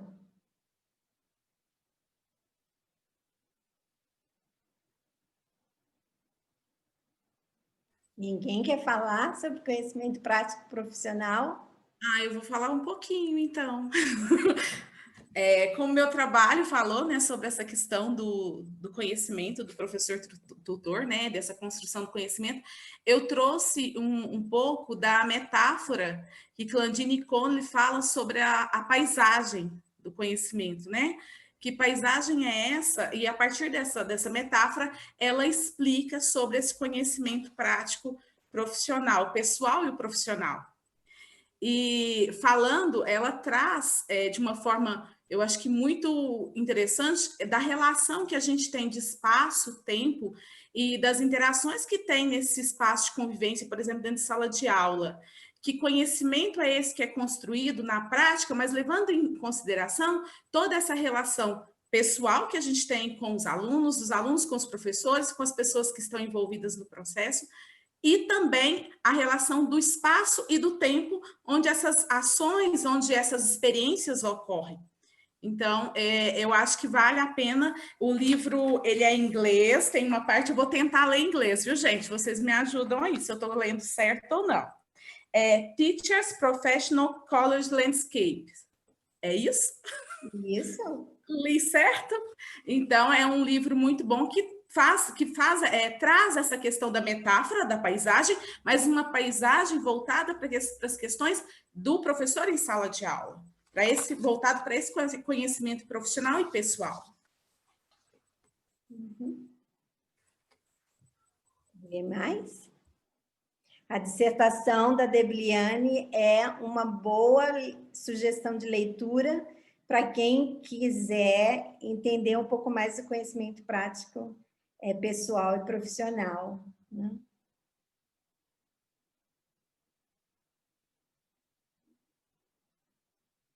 Eu sempre lembro quando os alunos no curso de letras dizem assim, não sei nada de ser professor.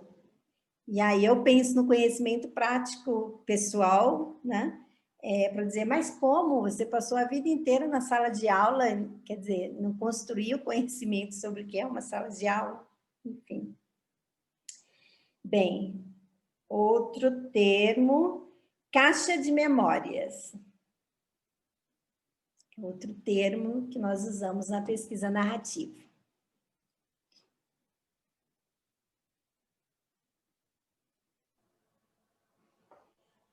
Ninguém quer falar? Se deixar, eu falo de todos, gente. Pois é, eu também. Se deixar, eu falo de todos os termos. Mas então eu vou falar da caixa de memória, é um dos nossos instrumentos. A gente estava falando agora mesmo, a professora Dilma explicou, né? Então, a questão do conhecimento prático pessoal, né, que está intimamente ligado ao nosso conhecimento prático profissional. Então, a gente não divide, né? Não existe essa pessoa, aqui, agora eu sou professora, agora eu sou pessoa, não é? É uma coisa só. Mas a gente tende a trazer isso junto. Então, por exemplo, assim, a linha do tempo é outro instrumento, que eu acho que não está na nossa lista aí, que a gente utiliza para entender assim, quais são os meus marcos prático-pessoais, prático-profissionais. Então, a linha do tempo, a caixa de memória são instrumentos que nós utilizamos, instrumentos de pesquisa, né? Assim como a gente pode, numa pesquisa, alguns instrumentos canônicos, né? Que seria filmar, gravar e tudo, a caixa de memória ele é um instrumento de pesquisa narrativa. E o que a gente faz, a gente vai colocar numa caixa objetos, né? E tentar lembrar o que esses objetos nos lembram das histórias vividas relacionadas a algum foco específico, né, que é o foco da pesquisa. Então, o pesquisador pode trazer uma caixa da memória. Eu usei caixa da memória na minha pesquisa do pós-doutorado. Depois eu até conto essa história em um outro artigo que já está escrito, mas que ainda não está publicado, mas está em processo. Quando eu fui falar de tecnologias, e aí o tema da aula era tecnologias, e na minha sala eu tinha uma participante, uma aluna cega. E aí eu falei assim, nossa, eu quero fazer uma coisa, eu vou levar uma venda, vou levar uma caixa com vários objetos relacionados à tecnologia e vou pedir que as pessoas apalpem aquele objeto e falem de alguma memória que eles têm sobre aquele objeto, quando ele usou. Então, por exemplo, eu tinha um controle remoto, então eu tinha que falar assim, this is a remote, era uma aula de inglês, né? This is a remote control, que é um controle remoto que eu estou na minha mão, estou sentindo isso. E aí a pessoa contava, né? Nossa, eu sempre usei controle remoto, ou sempre na minha casa foi difícil usar o controle remoto, porque meu pai, ele monopoliza o controle remoto, então essas pessoas tinham que falar disso, né? E aí tinha uma venda. E a história que eu conto, a caixa de memória, ela me propiciou contar uma história que não tem nada a ver com as memórias, mas foi da experiência, em que eu e alguns alunos achávamos que nós estávamos incluindo a participante cega, utilizando a venda as outras pessoas, quando na verdade para ela isso é algo normal, ela apalpar alguma coisa e se relacionar com aquele objeto sendo pelo tato, isso já era a vida dela. Nós é que estávamos sendo incluídos, porque nós ainda não tínhamos essa experiência de ser vendados e a oportunidade de conhecer não pela visão, mas conhecer pelo tato. Então, essa é uma história muito forte que o que me propiciou foi uma experiência com a caixa de memória. Então, eu sempre lembro de caixa de memória quando a gente vai, às vezes, arrumar a casa. Quem é que não para quando acha uma pasta, abre a pasta, lá tem uma tarefa feita antiga, uma carta que você recebeu, um postal, cartão postal, uma foto que você nem lembrava. A caixa de memória traz objetos que suscitam narrativas, né, como instrumento de pesquisa. Mas não precisa ser uma caixa em si, por exemplo. O meu óculos tem uma história, o vestido que eu estou usando tem uma história. O brinco que eu tenho na orelha tem uma história, que ele me suscita uma história para contar, não é? Então, a caixa de memória não é exatamente uma caixa, mas pode ser uma caixa, e todo mundo tem seus baús de memória aí, mas pode também não ser, não é? Pode ser objetos que suscitam um relato de narrativas, um relato de experiências do passado, né? Como diz a Clandine Connolly, nós somos mecanismos carregadores de histórias, né? E pensando nisso também, quando a gente pensa em caixa, né, no objeto, eu entendo que nós estamos olhando como pesquisador, né? Então, para minha pesquisa, ter essa caixa pode ser importante para desenvolver minha pesquisa e tudo mais. Eu percebo que a caixa de memória, ela pode ir além dessa questão física. Por exemplo, eu lembro de uma experiência que eu estava no ônibus, isso já faz alguns anos, e aí, de repente, alguém que estava do meu lado abriu uma bala, né? E aí, o cheiro dessa bala me remeteu a uma experiência que eu tinha vivido lá na minha infância, porque eu lembrei de uma experiência muito antiga, né? Então, eu entendo que essa caixa de memória pode ser isso, ou um objeto, ou uma ação, ou um momento que me remete a experiências vividas. E aí, ao me remeter a essas experiências vividas, eu posso relembrar, de certo modo, eu posso reviver essa experiência, ou, quem sabe, né, até compor sentido das experiências vividas. Sim. Então, eu também tenho essa percepção de caixa de memória, tendo objetos também, mas um pouco além do objeto também. Isso. Boa, Gilmar, muito boa, bem lembrado. Isso aí está bem próximo também do conhecimento corporificado, né? Bem, um outro termo aqui. Histórias sagradas, secretas de fachada e histórias hollywoodianas. Talvez cada um possa falar de uma. Alguém fala de história secreta, sagrada, de fachada, e a outra pessoa de histórias hollywoodianas. Deixa eu falar das histórias hollywoodianas? Pode. É porque eu lembrei agora da minha pesquisa de mestrado. E eu vivi isso um pouco quando eu estava pensando, né, como que eu definiria ou nomearia os participantes da minha pesquisa. E aí eu perguntei para eles como que eles gostariam de ser chamados e tudo mais, só que eu não tive um feedback, né? Nenhum virou para mim. Na verdade, assim, eu dei a opção, mas de acordo com o que eu acreditava. Então eu pensei, e eu falei para eles, né? Olha, escolham um nome de alguma história, né, que vocês conhecem, para a gente colocar. E aí os nomes que vieram foram, né, nomes hollywoodianos, Super-Homem, Jasmine do Aladdin, e outros nomes, né, dessas histórias que são bem conhecidas, né, bem marcadas.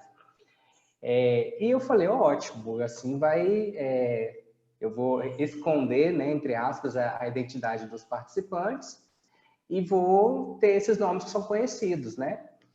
E aí, depois de muita discussão e de muita leitura também, nós chegamos ao entendimento, eu digo nós, porque eu e a banca, né, e a Dilma também, de que colocar esses nomes que são muito consagrados, né, poderia, de certo modo, idealizar os participantes. Então, quando eu penso, o Super-Homem é o homem perfeito, maravilhoso, forte, lindo, né, inteligente. Então, isso quebra a realidade de quem é o participante. O participante, ele não é isso tudo, né? Nós somos seres humanos. Então, trazer o participante representando como super-homem poderia dar essa ideia de história hollywoodiana, que só tem um final feliz, que tem personagens perfeitos, lindos e maravilhosos. Então, essa é a minha lembrança de história hollywoodiana.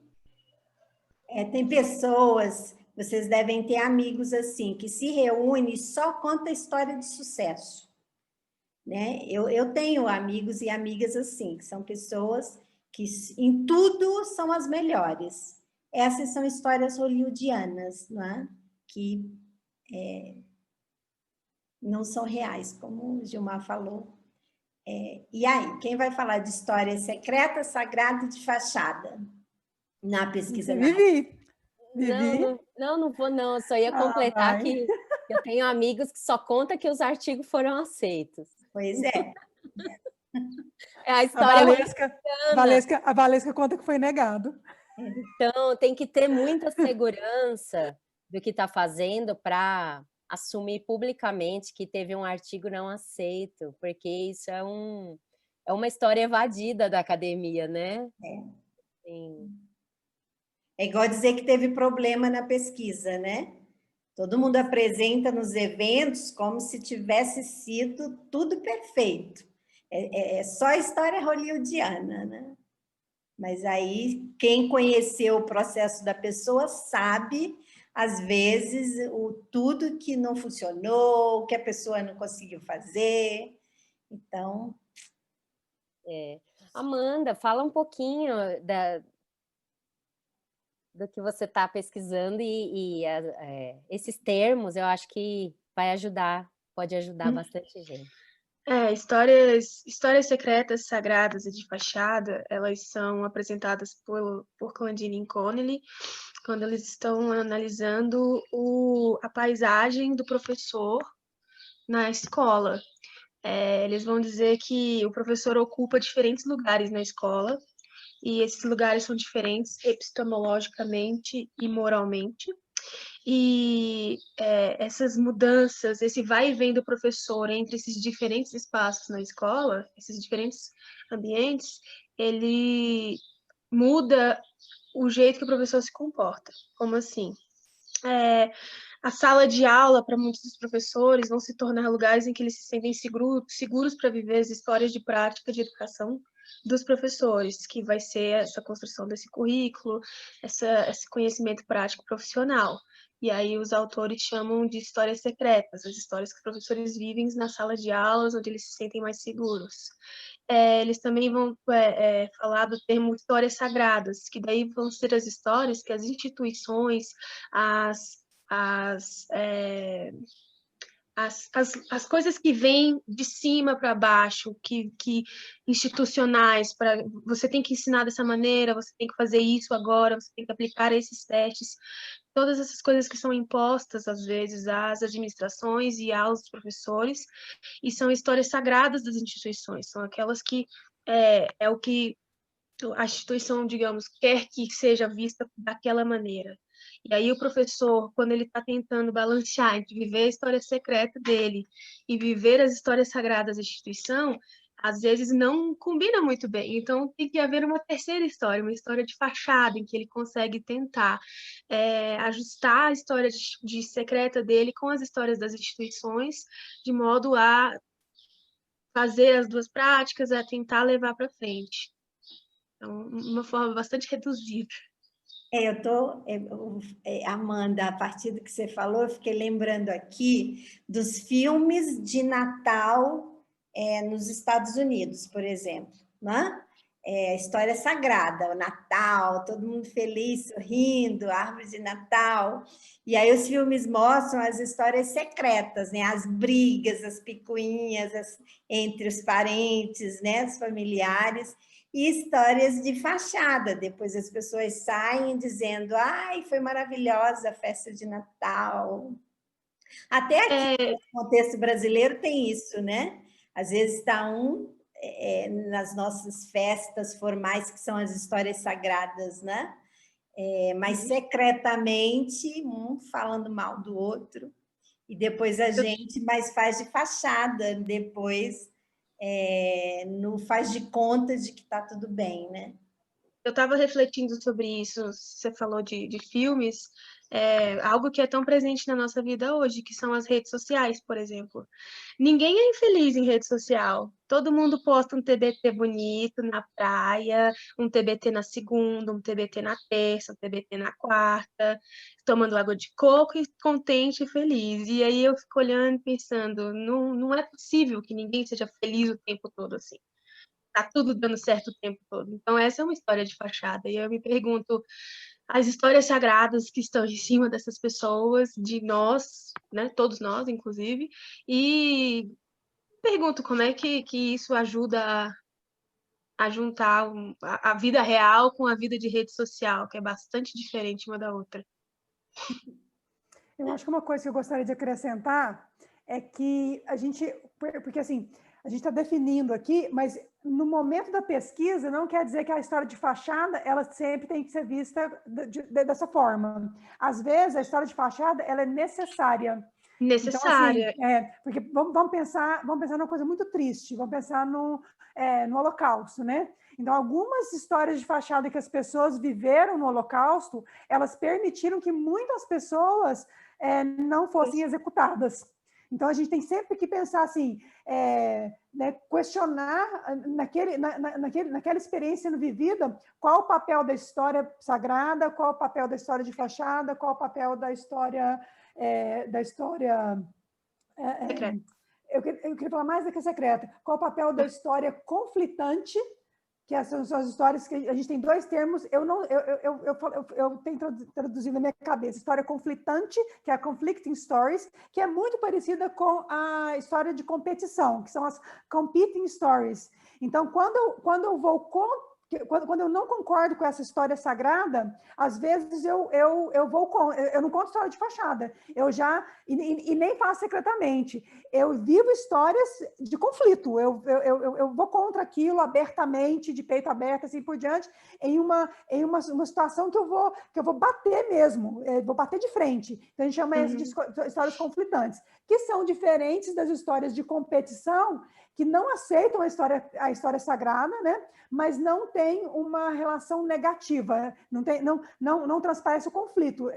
Então, assim, todas essas histórias, nós só vamos perceber que histórias nós estamos contando no que a gente chama de desempacotar, nesse unpacking. Então, eu não sei se vocês querem completar, mas eu acho importante entender que não tem, essa história é legal, essa história não é legal, né? Todas as histórias, elas vão coexistir nas experiências que vivemos.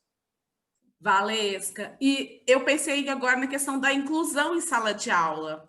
Dessa questão da experiência, você foi para a questão do filme, eu pensei na escola. Quantas vezes a gente tem alunos que tem algum problema, né, de visão ou auditivo, e aí tem aqueles apoios em sala de aula e a gente fica naquele impasse. Enquanto professor daquele aluno, o que a gente vai fazer? Porque se a gente tenta subverter, né? Tentar fazer diferente, tem um professor de apoio que já acha ruim. E aí você entra numa tensão muito grande dentro de sala de aula. Então, as histórias começam a ficar um pouco diferentes. E vou passar para outro termo, então. Conhecimento... Dilma, nós temos um comentário, só um comentário aqui, ó. Obrigada, Valdênia, pelo comentário.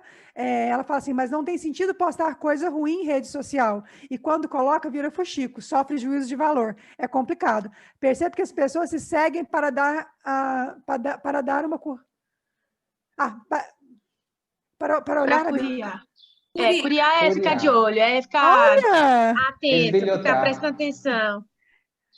Eu não consegui ler. É que está uma curiar, para curiar a vida da outra, né? Sem o interesse genuíno de reciprocidade.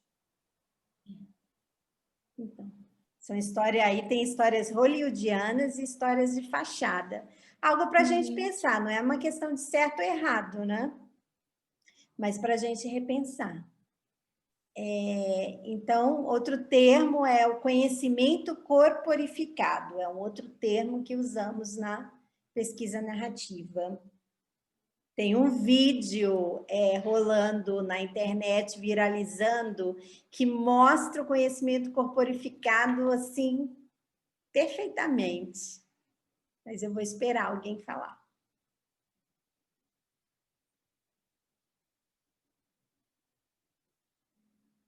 Ninguém fala, eu falo, hein? Eu também vou esperar, porque eu pensei no mesmo vídeo. Pois é. Geralda, fala do Cabadi.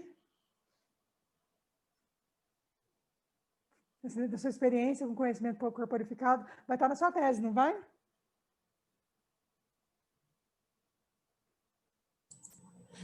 Oi?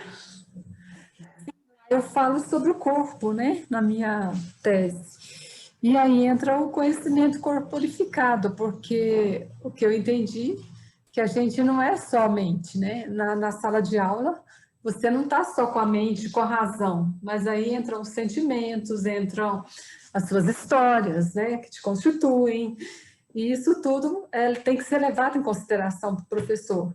E, na realidade, o que eu vi pesquisando também é que a história ainda privilegia a mente, né? A escola ainda segue o modelo militar, né, que foi instituído, de que os alunos têm que ser vistos apenas como cabeças, né? E isso, para mim, se foi muito bom, porque eu era uma professora muito atormentada, né? Então eu perdi muitas oportunidades, até porque eu não queria enfrentar uma sala de aula em que os alunos não fossem robôs, né? Então, é isso e mais um pouco, né? Isso mesmo, Geralda, né? E não é só na escola, não. Eu conheço gente que quer um filho robô, sentadinho, quietinho, sem corpo, né? É. Sem corpo. Eu vou falar do vídeo, então. Acho que vocês já viram. Se não viram, procurem na internet. Acho que o Gilmar compartilhou no Instagram, que é uma bailarina aposentada, idosa, com Alzheimer, e alguém coloca, acho que talvez o enfermeiro, um acompanhante, coloca uma música clássica que ela dançou quando ela era bailarina do Teatro Municipal da Argentina, da Espanha, não lembro o país agora. E ela, então, quando vai tocando a música, ela vai fazendo os movimentos com a mão, com o corpo, da dança de balé daquela música, se eu não me engano, é a do Cisne, né? Esqueci o nome agora. Enfim, e aqui, esse vídeo mostra o conhecimento corporificado em ação, né? Ela tem um conhecimento que está no corpo, né? Que a partir da música o corpo mostra o que aprendeu. E mesmo com Alzheimer, ao ouvir a música, o corpo responde com os movimentos da dança que ela fazia. Então, eu sugiro muito que vocês assistam esse vídeo da senhora idosa que foi bailarina, que está viralizando na internet. Eu já vi várias pessoas compartilharem. É fantástico. Ela tem, uma ex-bailarina, ela tem, né, Alzheimer, e ela estava dançando no Lago dos Cisnes. Eu vou colocar o link aqui no chat, quem quiser assistir. Alguém coloca a música do Lago dos Cisnes e ela começa a fazer com as mãos, com o corpo. Ela está numa cadeira de rodas, parece. É incrível. A hora que eu vi, eu falei, gente, isso é conhecimento corporificado. Um exemplo, né? E, como a Geralda bem falou, a escola nega isso, né? Que é o aluno robô, só cabeça. Tem algumas pesquisas, eu mesma já fiz uma pesquisa em que os alunos mesmo desenham a sala de aula só com cabeça. Cabeça, olho, quadro. Não tem gente, não tem corpo, né? E o corpo também constrói conhecimento, né? E tem uma outra questão também, Dilma, que é em relação ao que é conhecimento, né? Conhecimento, ele é só saber fazer cálculos, só decorar a tabela periódica, mas no caso do vídeo, por exemplo, o conhecimento dela é em relação à dança, à arte, né? O conhecimento sobre dançar, sobre se expressar. Então, expande essa ideia de que conhecimento é a sua relação com o mundo de diferentes formas, né? Eu coloquei o link aqui no chat. Quem quiser assistir. É só um trechinho, porque isso fala da pandemia. Uma colega acabou de compartilhar com a gente, até uma colega nossa, viu, Dilma? Compartilhou com a gente um pequeno trecho de um texto publicado sobre o aluno na pandemia. E fala assim, em pleno momento histórico de uma vivência de doença pandêmica, misteriosa e temida, a escola coloca o corpo em tela por quase 5 horas diárias. Um corpo contido, uma cadeira desconfortável e uma câmera que se exige ligada. Com que face esses meninos e meninas vão à escola? Que cara eu visto hoje?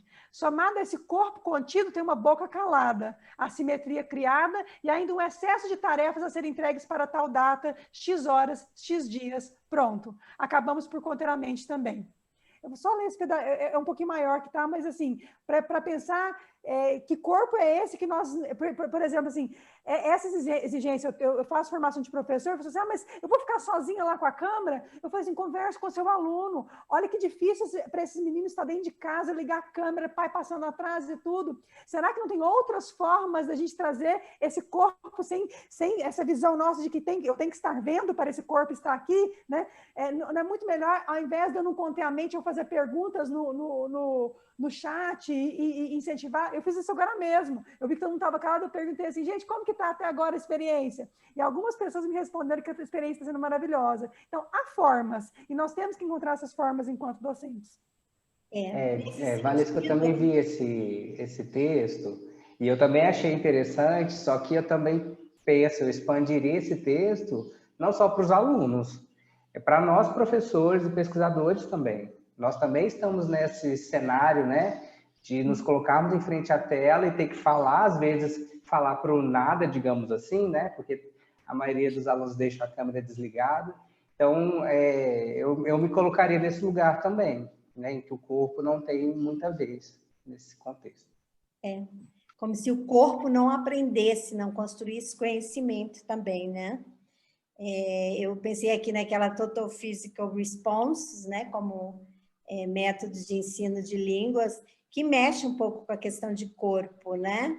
De construir conhecimento a partir do movimento do corpo. Então, algo que a gente precisa pensar muito em qualquer aula, de qualquer disciplina, não só na aula de educação física. O corpo, o aluno tem só cabeça e cérebro, aí vai para a aula de educação física e ganha corpo. Mas o corpo está na sala de aula o tempo inteiro, né? E o corpo aprende também, o corpo constrói conhecimento. Bem, nós estamos indo para o final, eu acho que tem 2 minutinhos, eu não vou trazer mais termos, não. Eu acho que a gente pode ir já finalizando, e eu queria dizer assim, de minha parte, é ruim também para a gente aqui em relação a corpo. Eu tenho aqui uma lista de nomes do meu lado que estão participando aqui, mas eu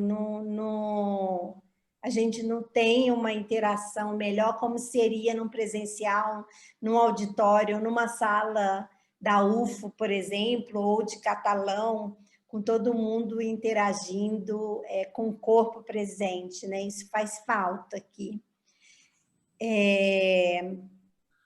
E outra observação, eu considero muito importante dizer que eu falei do meu mestrado e do doutorado, e eu sempre digo, leiam primeiro o doutorado, a tese, né? O livro, eu também transformei em livro, mas ele não está no ar, vou colocar no ar de novo.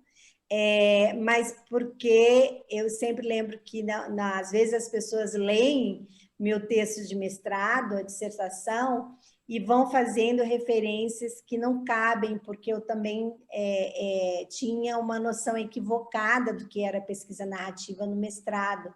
Eu fazia uma confusão entre fenomenologia e pesquisa narrativa, eu entendia que pesquisa narrativa era fenomenologia, e não é, são caminhos teórico-metodológicos bem diferentes. Eu também entendia que pesquisa narrativa era sinônimo de autobiografia, e depois, durante o doutorado, eu entendi que não é. Inclusive, há um grupo que faz pesquisa somente autobiográfica, que não tem muita semelhança com esse caminho de pesquisa narrativa com o qual o GPNEP trabalha, né? Nós do GPNEP trabalhamos. Então, é interessante ver, talvez, lá na dissertação, tem a minha história de vida, tem a história fabulosa da professora Irene, uma história poderosa, mas em termos teóricos, metodológicos, tem algumas concepções equivocadas, que naquele momento era o que eu entendia, né? Não só eu, mas um grupo de pesquisadores brasileiros e em outros lugares também entendia a pesquisa narrativa daquele jeito. Já na tese, não, já sou uma pesquisadora mais amadurecida, com outro entendimento do que era a pesquisa narrativa. Eu considerei importante falar isso aqui, né, que vai ficar gravado, enfim. Se tiverem perguntas, mais comentários, agradeço novamente a todas as pessoas que participaram, que se manifestaram, que estão aqui presentes, aos colegas aqui do GPNEP que falaram oralmente. Eu tenho que pedir desculpas aqui, eu que trabalho, o meu projeto atual já desde 2011 é sobre inclusão, e uma falha terrível aqui, eu não convidei um intérprete de Libras para essa apresentação. Uma falha terrível que eu me dei conta aqui no início, mas não peço desculpas, né? Vou tentar ver depois se a gente consegue alguém que possa fazer a sinalização para colocar o vídeo no ar em algum lugar disponível para todas as pessoas. Obrigada ao Cicle pela oportunidade de ter desse espaço do GPNEP, e deixo aberto aí para outros membros do GPNEP fazerem suas falas finais. E para quem está participando, comentários, perguntas, ainda dá tempo. Dilma, eu só gostaria de relembrar que eu coloquei no chat o link da lista de presença, né, que no Cicle nós vamos usar essa lista de presença para a emissão dos certificados. Então, eu vou até colar aqui de novo, por favor, preencham para os certificados, tá? Um beijo para todos vocês. Obrigada. Obrigado a todas. Tchau, boa tarde. Tchau, gente. Obrigada. Ficam todas e todos convidados para visitar o perfil do GPNEP no Instagram. Tem muito material lá já, com legenda. E tem o site também do GPNEP, com a produção de todos os membros do GPNEP, com alguns textos, com